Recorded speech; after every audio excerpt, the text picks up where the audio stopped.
마지막 본문의 내용을 가지고 하나님의 마음, 요나의 마음이라고 하는 제목으로 같이 은혜를 나누려고 합니다.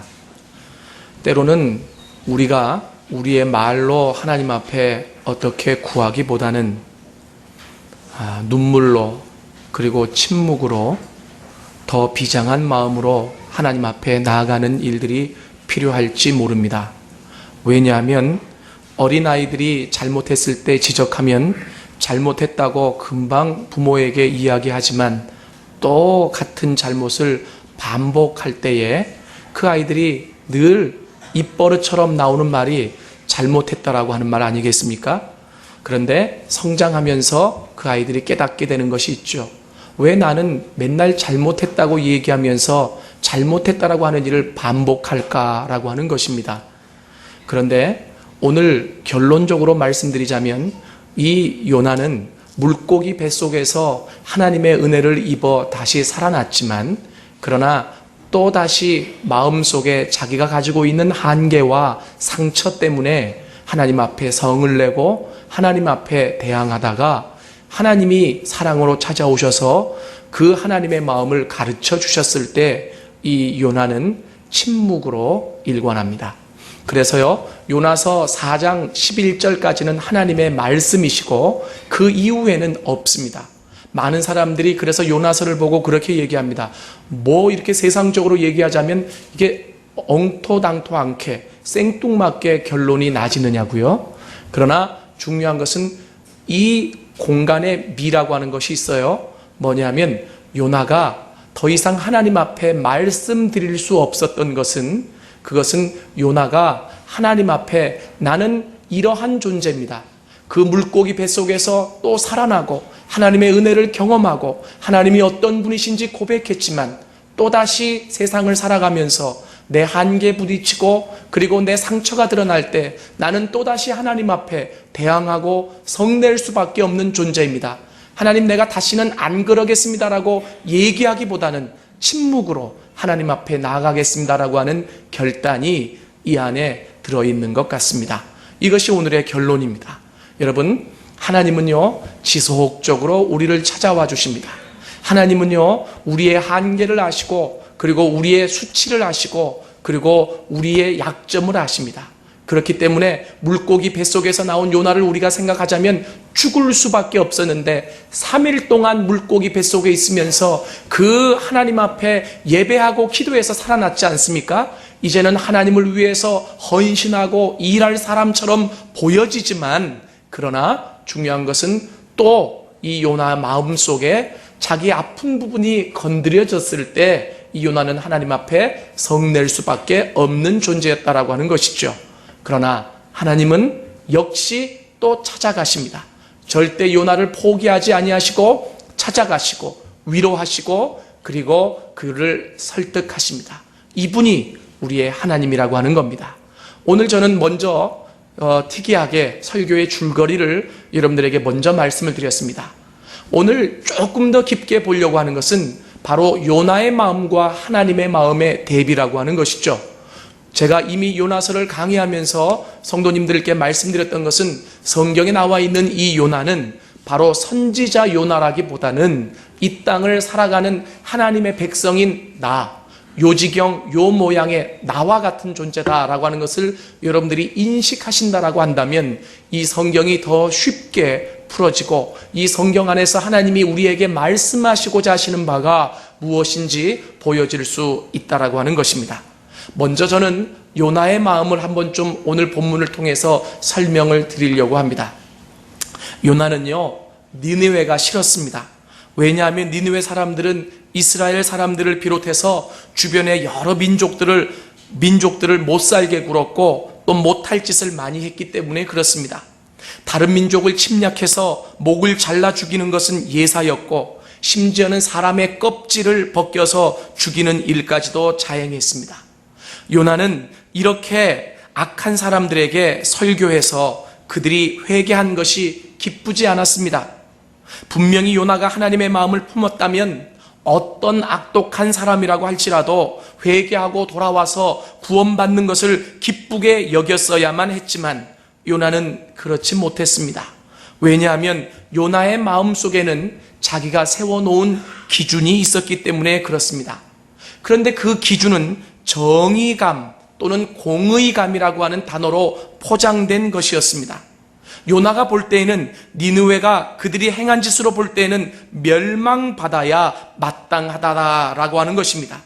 그런데 하나님 앞에 순종하기 위해서 나아가서 외쳤는데 그 하나님의 말씀을 듣고 그들이 국왕에서부터 모든 가축에 이르기까지 금식을 선포하고 회개를 하자 도저히 감잡을 수 없었던 것이죠. 아마 요나는 이렇게 생각했던 것 같습니다. 뭐냐면 하나님의 말씀에 순종하기는 하지만 저 민족은 분명히 멸망받아야 마땅하지만 하나님이 하라고 하니까 내가 하겠다라고 하는 것이죠. 그러나 내가 설교하고 외친다고 할지라도 저들은 회개하지 않을 거야 라고 생각했는지 모릅니다. 그런데 하나님이 시키시는 대로 가서 명령해서 그 말씀을 외쳤더니 그 사람들이 갑자기 울기 시작하는 거예요. 그 사람들이 갑자기 마음을 찢기 시작하는 거죠. 그러면서 회개하기 시작하는 겁니다. 그때 요나의 한계가 다시 드러나는 거예요. 요나의 상처가 드러나는 거죠. 아닌데 이것은 저 사람들이 회개하면 안 되는데 저 사람들은 멸망받아야 마땅한데 왜 회개하는 것일까? 여러분, 그렇게 물고기 뱃속에서 자기를 다 드러내고 모든 치부들이 다 드러나고 하나님 앞에 회개하고 철저하게 다듬어진 것 같은데 자기가 원치 않는 일들이 벌어졌을 때 또다시 내 한계가 드러나는 거고 또다시 내 수치감이 드러나는 거고 또다시 내 기준들이 드러나는 거예요. 그런데 요나는 그것을 정의롭다고 생각했습니다. 왜냐하면 자기 기준에 의해서 저렇게 흉악무도한 짓을 한 니느웨 사람들은 죽어야 마땅하다라고 하는 것이죠. 결국 하나님의 마음과 요나의 마음이 또 평행선을 긋고 있습니다. 여러분, 이 요나의 마음을 쉽게 설명하자면 누가복음 15장에 나오는 탕자의 비유의 첫째 아들과 같습니다. 우리가 알고 있다시피 두 아들이 있었는데 둘째 아들이 아버지가 돌아가시지도 않았는데 그 아버지에게 자기에게 돌아올 유산을 달라고 해서 그 돈을 가지고 이 둘째 아들이 떠났잖아요. 그리고 허랑방탕하게 세월을 보내고 나중에 모든 것을 다 날려버리고 거지의 몸으로 돌아오지 않습니까? 근데 아버지의 마음은 어때요? 돌아오기만 하면 되는 거예요. 아들이 나간 그 순간부터 아버지는 그 아들을 기다렸어요. 그런데 이 아들이 어떤 모습으로 돌아오든지 아버지에게 중요한 것은 돌아오느냐 돌아오지 않느냐예요. 이것이 아버지예요.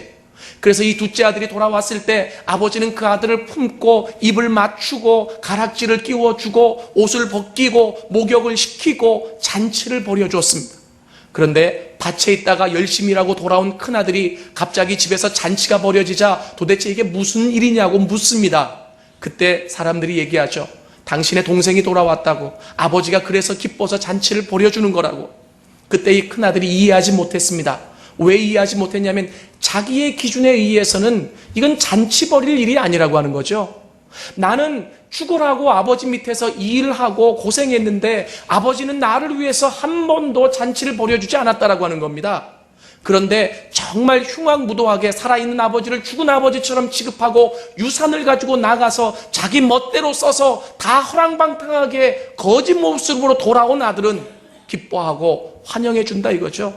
이해가 되지 않는 거예요. 우리는 큰아들 입장에서 충분히 그 큰아들이 가지고 있는 정의감을 이해할 수 있습니다. 그때 아버지가 큰아들에게 얘기하는 게 있습니다. 무엇입니까? 얘야, 너에게는 이 모든 것이 네 것이지 않느냐? 그러나 이 둘째는 나갔다가 죽었다가 돌아와서 다시 살았지 않느냐? 그래서 내가 기쁘다라고 하는 거예요. 여러분, 아버지의 마음을 품으면 그 모든 것들이 이해가 되어지는데 큰아들이 가지고 있는 입장에서는 자기가 가지고 있는 기준 안에서 아버지를 이해하지 못하니까 또 다른 숨어있는 탕자라고 우리가 부르지 않습니까? 오늘 요나의 마음이 그렇다라고 하는 거예요. 하나님, 우리 민족은요 설령 죄 지었다고 할지라도 그렇게 하나님을 멀리 떠나간 적이 없었거든요. 떠나갈 때마다 하나님이 회초리를 드셨고 떠나갈 때마다 하나님이 우리에게 경고를 주셨잖아요. 그래서 다시 돌아오고 다시 돌아왔는데 하나님, 저 민족 한번 보세요. 얼마나 주변에 많은 강대국들을 괴롭혔던 나라입니까? 얼마나 많은 민족들을 괴롭혔던 나라입니까? 흉악무도하게 사람들을 죽였던 사람들입니까? 그런데 저들이 회개하고 구원받는다고요? 나 도저히 용납할 수 없습니다. 요나가 가지고 있는 기준이고 정의감이었습니다. 여러분, 이 요나는 또다시 하나님의 마음을 깊게 헤아리지 못했기 때문에, 아니 헤아렸다고 할지라도 자기 안에 있는 기준들이 또다시 살아났기 때문에 하나님과 평행선을 긋고 있습니다. 그런데 참 재밌는 것은 이 정도 되면 하나님이 요나를 포기할 수도 있지 않습니까? 아니 내 이놈 하면서 말이죠, 그렇게 물고기 뱃속에 들어갔다가 나왔는데도 정신을 못 차렸느냐고 하나님이 요나를 야단치고 꾸짖을 수도 있지 않습니까? 그런데 하나님은 야단치거나 꾸짖지 않습니다. 그리고 하나님이 하신 일이 뭐죠? 또 찾아가시는 거예요. 찾아가셔서 이 요나에게 당신의 마음을 가르쳐 주십니다. 여러분, 이것이 바로 하나님의 마음이라고 하는 거예요. 이것이 하나님이 우리를 향해서 가지고 계신 기본적인 태도라고 하는 것입니다. 한번 생각해 보십시오. 나 역시도 정도의 차이는 있을지 모르지만 니느웨 사람들과 같이 흉악무도한 죄를 지어왔고 하나님 앞에서 용서받을 수 없는 자였습니다. 그런데 우리가 이 자리에 앉아서 하나님을 찬양하고 예배할 수 있는 것은 무엇 때문입니까? 그러한 나를 포기하지 않고 끝까지 찾아와 주시고 끝까지 만나 주시고 그리고 끝까지 얘기해 주시는 그 하나님의 사랑에 감복되어서 이 자리에 나와 앉아 있는 것 아니겠습니까?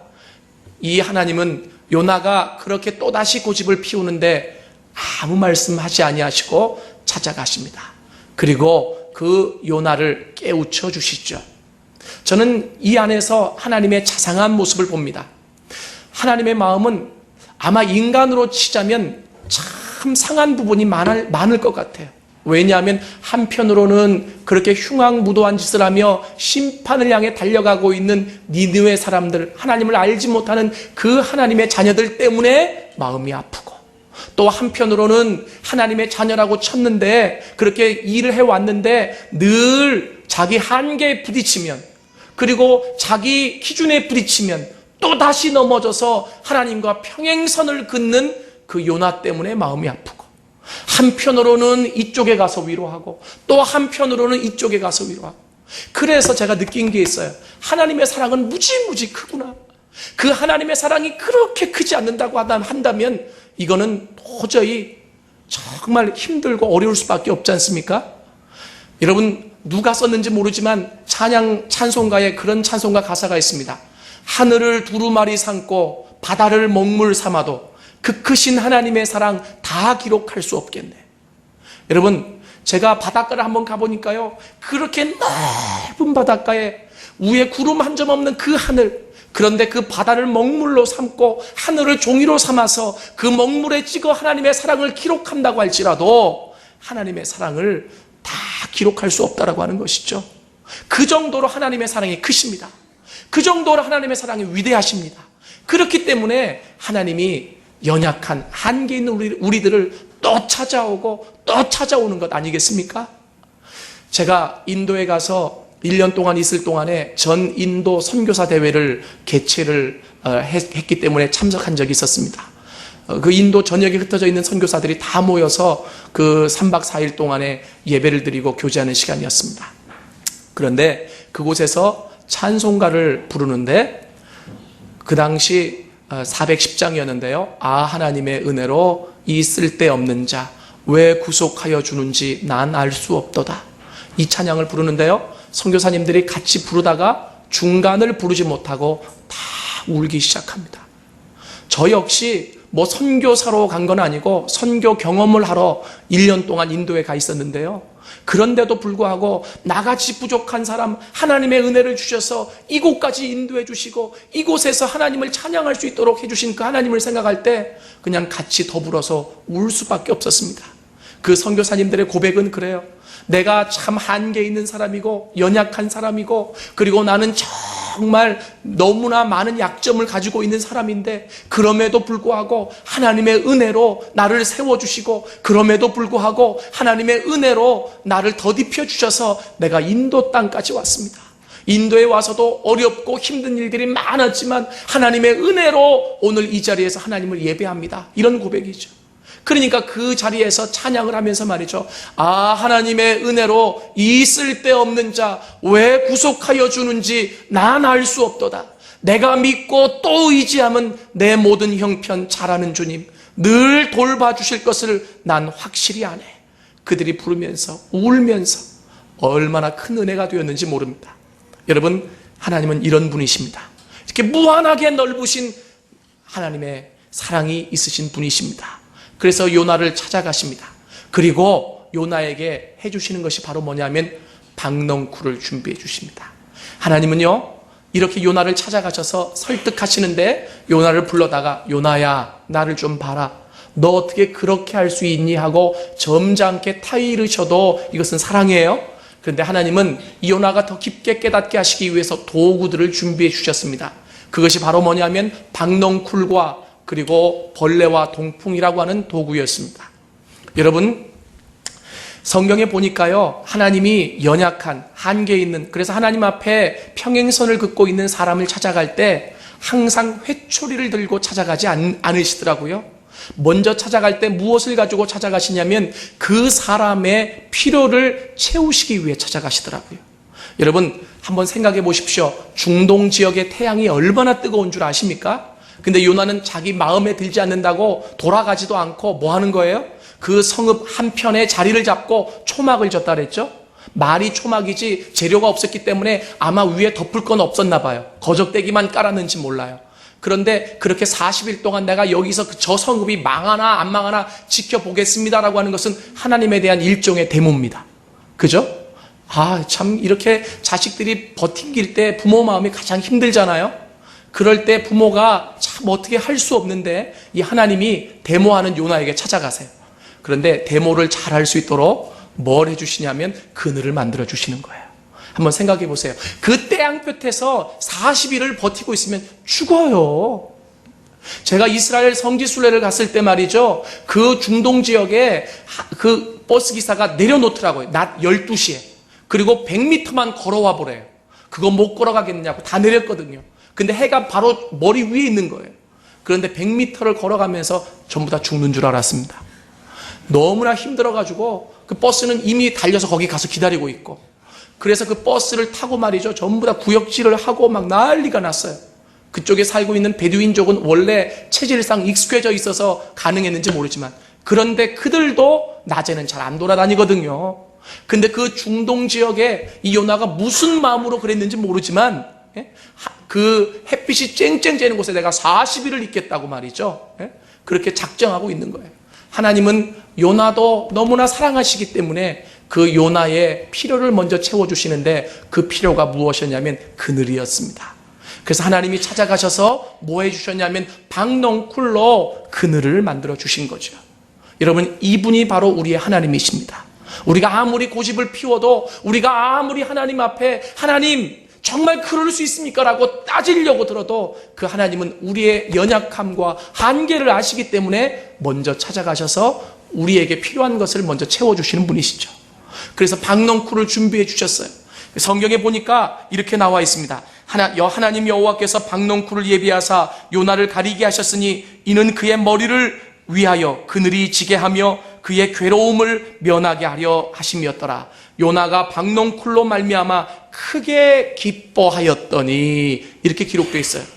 요나는요, 그 박넝쿨 때문에 너무나 기뻤어요. 한번 생각해 보세요. 너무나 뜨거운데 그늘이 생겼잖아요. 얼마나 기뻐했겠습니까? 그런데 하나님이 요나를 깨닫게 하시기 위해서 그 다음에 벌레가 그 박넝쿨을 갉아먹는 것을 막지 않고 내버려 두셨습니다. 그랬더니 이 박넝쿨 한번 생각해 보세요. 그 벌레가 갉아먹으니까 그 뜨거운 태양 안에서 금방 시들어버릴 수 있겠죠? 시들어버린 상태에서 그 중동 지역에 늘 있는 동풍, 여러분 그 뜨거운 바람, 살인적인 바람입니다. 그 뜨거운 바람을 불게 하셨어요. 요나가 죽을 지경이 된 거죠.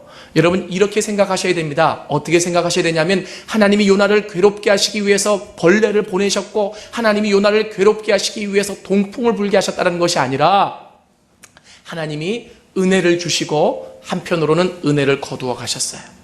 여러분, 이 땅에서, 우리가 이 땅에서요, 하나님의 은혜가 없으면 못 사는 존재들이에요. 여러분, 하나님이요, 은혜를 거두어 가시면 그냥 있는 상태로 살아가게 돼 있거든요. 하나님이 은혜를 거두어 가신다 그래서 우리가 갑자기 병이 들고 사업이 망하고 이런 게 아니에요. 우리의 힘으로, 우리의 능력으로 살아가게 만들어 놓는 거죠. 이게 자연적인 상태예요. 그런데 우리가 힘들고 어렵고 한계가 있지만 이 땅에서 정말 감사하면서 그래도 오늘까지 살아갈 수 있는 것은 하나님의 은혜가 있기 때문이에요. 근데 그 은혜가 은혜인지 하나님의 은혜인지 알지 못하기 때문에 문제가 되는 거죠.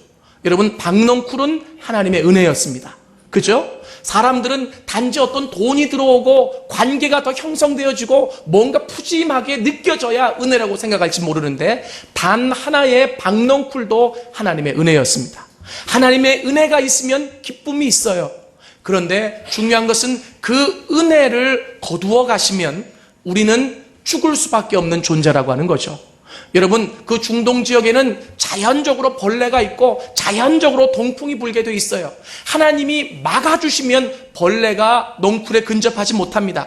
하나님이 막아주시면 동풍이 불지 않을 수 있습니다. 이스라엘 백성을 하나님께서 광야에서 40년 동안 그렇게 살게 하셨어요. 구름 기둥으로, 불 기둥으로 그 광야 속에서 어느 누구 하나도 햇볕에 타서 죽지 않게 하시고 추워서 죽지 않게 하시고 먹이시고 입히시고 그렇게 지내셨어요.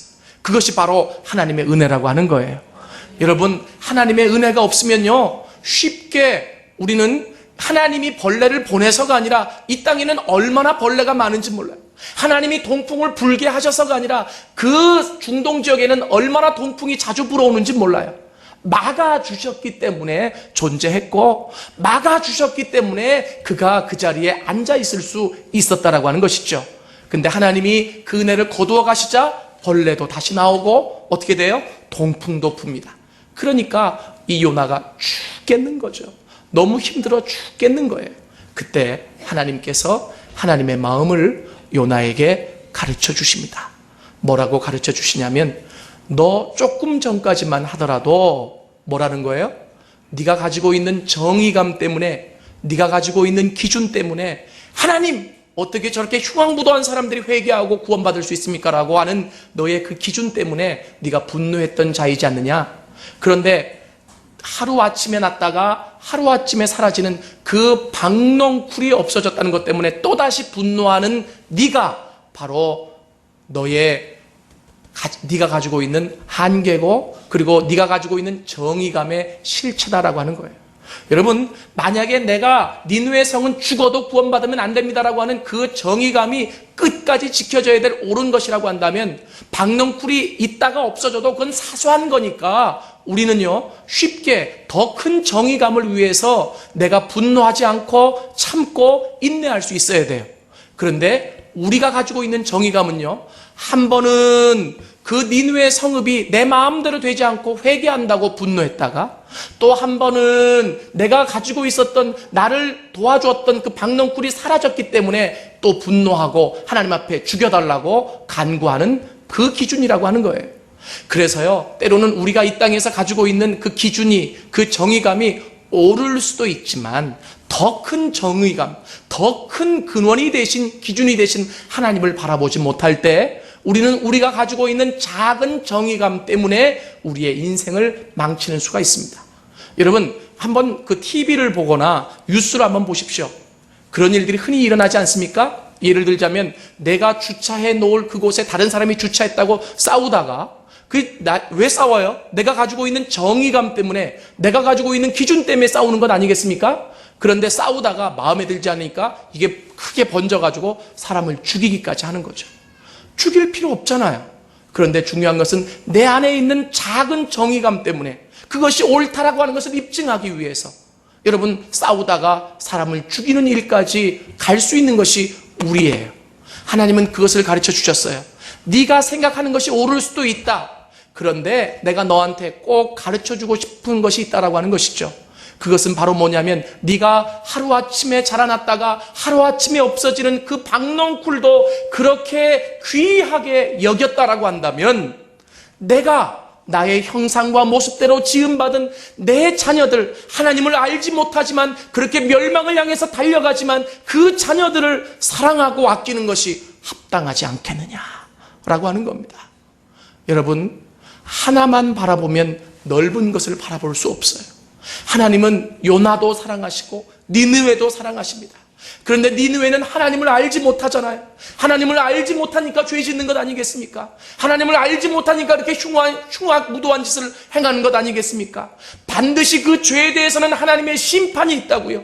심판이 너무나 무서운 것이기 때문에 하나님께서는 그래도 하나님을 아는 요나가 그들에게 다가가서 한 번의 기회를 주기를 원했던 거예요. 하나님은 이런 분이시라고, 하나님이 그래도 당신들을 사랑한다고, 그 말씀에 그들이 호응한다면 그들도 구원받을 수 있죠.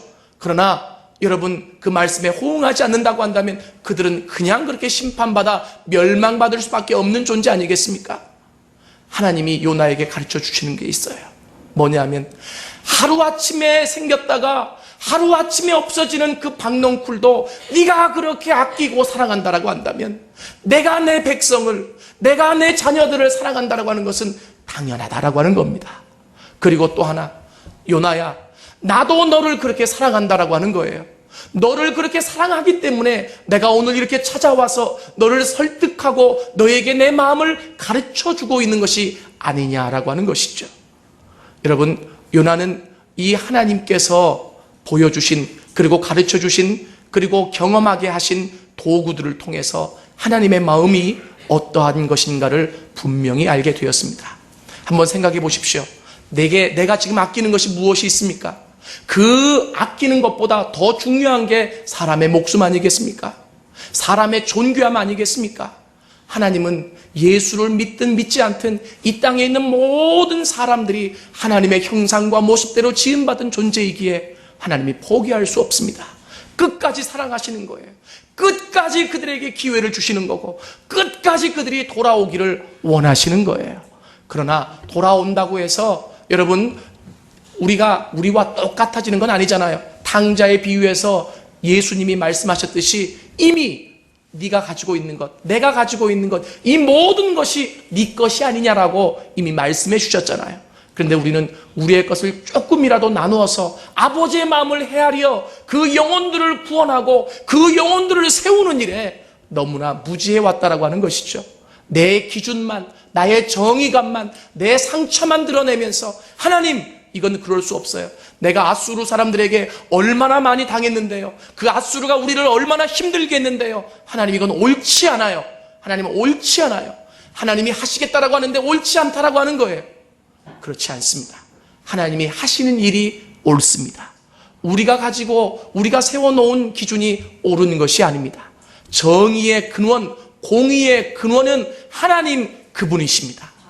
여러분, 저희 큰딸이 유치원을 갔을 때 한 번은 잘 놀다가 어느 날 유치원에 갔는데 시무룩해요. 그래서 왜 그러냐고 그랬더니 아이들에게 있어서 유치원은 사회에 첫 번째 들여놓는 발의 장이니까 선생님이 최고란 말이죠. 그런데 선생님에게 혼났다는 거예요. 그래서 왜 혼났냐고 그랬더니 유리를 깼대요. 그러니까 선생님이 좀 야단을 쳤겠죠. 그러니까 얘는 칭찬받는 게 좋은데 야단받으니까 시무룩했죠. 그래서 제가 그랬어요. 효진아, 누구든지 실수할 수 있거든. 선생님이 실수하지 말라고. 그렇게 또 깨면 효진이 또 다치니까 선생님이 얘기해 주신 걸 거야. 효진아, 괜찮아. 앞으로 조심하면 돼. 그랬어요. 그런데 어느 날 얘가 또 왔는데, 유치원에서 왔는데 더 시무룩하게 왔어. 왜 더 시무룩해졌을까요? 이번에 문을 부러뜨렸을까요? 아니에요. 도대체 왜 그러냐고 그랬더니 얘가 하는 말이, 아빠, 내 친구가 같이 놀다가 똑같이 유리를 깼는데 가만히 보니까 선생님이 그때 나를 야단친 것만큼 그만큼 야단 안 치더래요. 자기는 그게 싫은 거예요. 왜냐하면 얘는 사회라고 하는 그 유치원에 들어가서 선생님에게 혼났는데 그게 너무나 깊게 자리 박힌 거죠. 선생님은 잊어버렸을지 모르지만 얘는 선생님이 한 말의 토시까지도 기억할 수 있어요. 너무나 심각한 거예요. 그런데 선생님은 한 번 야단치고 잊어버리는 거죠. 선생님이 아무리 공의롭다 그래도 그 똑같은 기준을 가지고 유리를 깬 아이들을 똑같이 야단칠 수는 없잖아요. 그래서 제가 참 이거 어떻게 이 얘기를 해줘야 될지 모르겠더라고요. 그래서 제가 효진이한테, 효진아, 원래 세상이 그래. 이럴 수 없는 거 아니겠어요? 효진아, 원래 사람들은 다 그래. 이럴 수 없잖아요. 그때 제가 효진이한테 그랬어요. 효진아, 효진이도 뭐 얘기해놓고 잊어버리는 거 많지? 아빠도 효진이한테 잊어버리는 게 맞는데 선생님도 아마 그렇게 그때 효진이한테 얼마만큼 야단쳤는지 모르셨는가 보다. 그래서 아마 잊어버리고 그랬던 것 같아. 효진아, 하나님만 정의로우셔. 하나님만 절대적인 기준을 갖고 계셔. 사람들은 늘 이 얘기를 해놓고도 잊어버릴 수 있잖아. 그러니까 우리 그렇게 생각하자. 그리고 효진이를 다독거린 일이 있었습니다. 여러분, 우리가 가지고 있는 정의감은요, 이와 같은 것일 수 있다고 하는 거죠. 그 상황과 환경에 따라서 이게 절대적인 것 같은데 절대적이지 않다라고 하는 거예요. 그렇기 때문에 제가 여러분들에게 부탁드리고 싶은 게 있어요. 항상 내 뜻과 하나님의 뜻이 충돌되어질 때, 이 하나님의 뜻을 이해하지 못할 때 하나님 앞에 물어보셔야 됩니다. 하나님, 어떻게 하면 좋죠?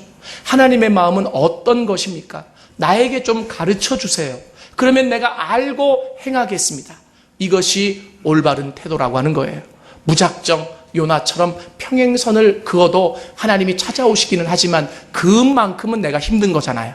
그죠? 그래서 성경이 기록된 이유가 그것들을 고쳐주기 위해서입니다. 그러나 이 성경은 지속적으로 우리에게 얘기하고 있는 바가 있어요.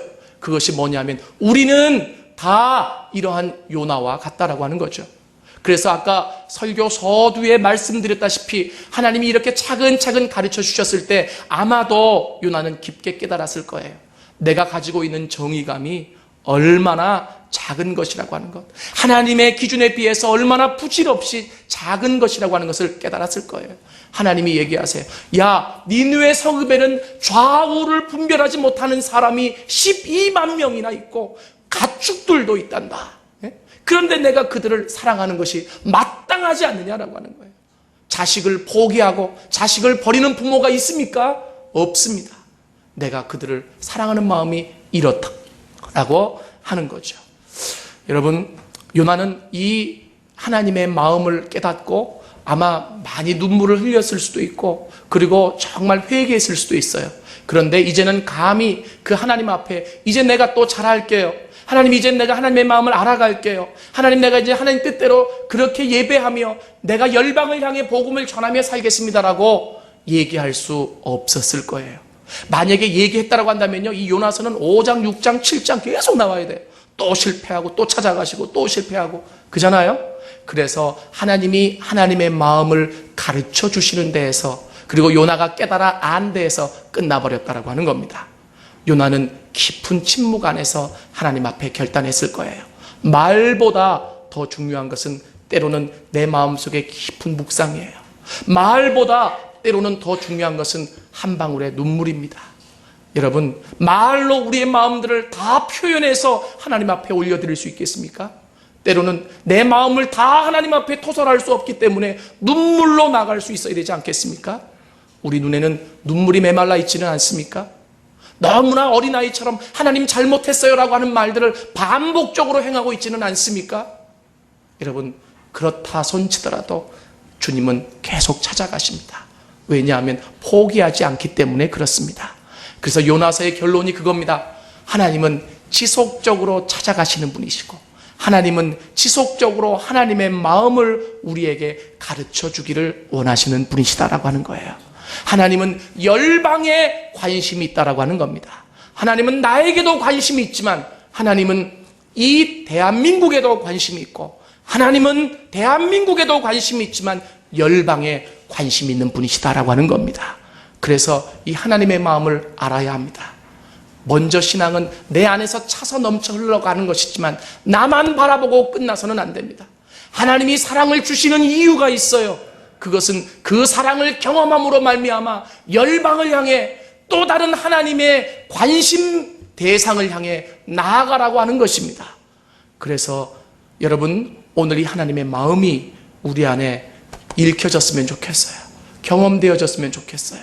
편협했던, 한계 있던, 그리고 늘 내 기준을 가지고 하나님 앞에 나왔던 나의 모습들을 내려놓고 하나님, 당신의 마음을 가르쳐 주십시오. 당신의 마음을 알기를 원합니다. 그리고 당신의 마음을 알아가면서 그 뜻에 순종하기를 원합니다. 여러분, 쉽게 하나님 앞에 이야기하지 마십시오. 우리는 또 넘어질 수 있는 자이기 때문에 그렇습니다. 오히려 침묵으로, 눈물로 하나님, 나는 또 쓰러질 수밖에 없는 자입니다. 그러나 그때 필요한 것은 하나님의 은혜입니다. 하나님의 사랑입니다. 하나님의 사랑을 경험하지 않고 하나님의 은혜를 경험하지 않고 열방에 나가서 무슨 소용이 있겠어요? 하나님, 나는 그렇게 죽을 때까지 하나님의 은혜가 필요한 자입니다. 하나님의 사랑이 필요한 자입니다. 날마다 찾아와 주옵소서. 그때 내 안에 있는 상처가 회복되고 그때 내 안에 있는 모든 연약함이 온전하게 치료되어질 수 있습니다. 오히려 하나님 앞에 어떤 결단을 드리기보다는 우리의 연약함과 우리의 상처를 내어놓고 날마다 그분이 찾아와 주시기를, 날마다 그분의 은혜로 우리를 더딥혀 주시기를 기도할 수 있는 우리가 될 수 있기를 원합니다. 요나처럼 침묵하면서 말입니다. 다 같이 기도합시다. 오늘 들었던 말씀을 잠시 생각하면서 하나님 앞에 기도하며 나갑시다. 때로는 너무나 많은 말의 홍수 때문에 우리 자신도 혼란스러울 때가 얼마나 많이 있습니까? 또는 내가 하나님 앞에 결단해서 올려드렸던 말들 지키지 못할 때 내 양심의 가책 때문에 힘들었던 경우들이 얼마나 많이 있습니까? 나는 늘 넘어질 수 있는 자입니다. 요나도 물고기 뱃속에 들어갔다가 나왔는데도 또 하나님 앞에 한계를 보이지 않습니까? 그래서 성경은 우리에게 얘기합니다. 늘 찾아오시는 하나님이 없다면, 그 하나님의 은혜를 경험하지 못한다면, 그 하나님의 사랑을 경험하지 못한다면 우리는 한계 있는 모습대로 살다가 그렇게 죽을 수밖에 없는 존재라고요.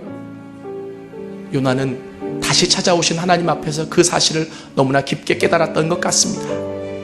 그래서 오늘 이 시간에 하나님 앞에 기도하기를 원합니다. 어떤 결단보다도, 어떤 헌신의 표현보다도 하나님, 나는 당신의 사랑이 필요한 자입니다. 당신의 은혜가 필요한 자입니다. 하나님의 은혜 안에서 하나님이 원하시는 일들을 행할 수 있는 자입니다. 그렇게 고백하면서 하나님 앞에 나갔으면 좋겠습니다. 우리 1분, 2분이라도 하나님 앞에 조용히 기도하며 나갑시다. 기도합시다.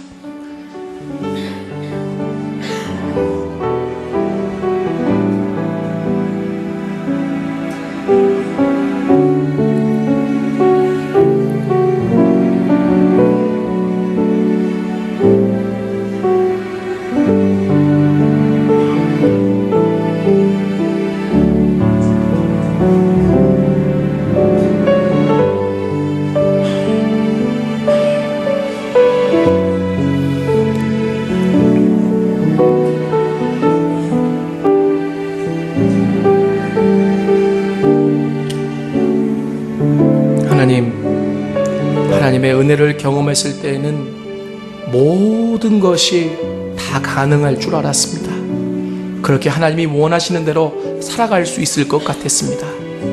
그런데 은혜가 떨어지고 내 안에 한계가 드러나니 또다시 나는 옛날의 나로 돌아가 버린 것 같습니다. 이런 일들을 얼마나 많이 반복해 왔습니까? 그래서 내 안에는 나는 이제 정말 할 수 없는 사람이야 라고 나를 단정했는지도 모릅니다. 나는 나를 포기했을지 몰라도 그러나 하나님은 나를 포기하지 않고 지속적으로 찾아와 주시니 감사합니다. 그 하나님의 은혜가 있어야 살아갈 수 있습니다. 주님, 나는 당신의 은혜가 필요한 자입니다. 나는 당신의 사랑이 필요한 자입니다. 늘 찾아오셔서 하나님의 사랑으로, 하나님의 은혜로 우리를 더딥혀 주옵소서. 예수님의 이름으로 기도드렸습니다.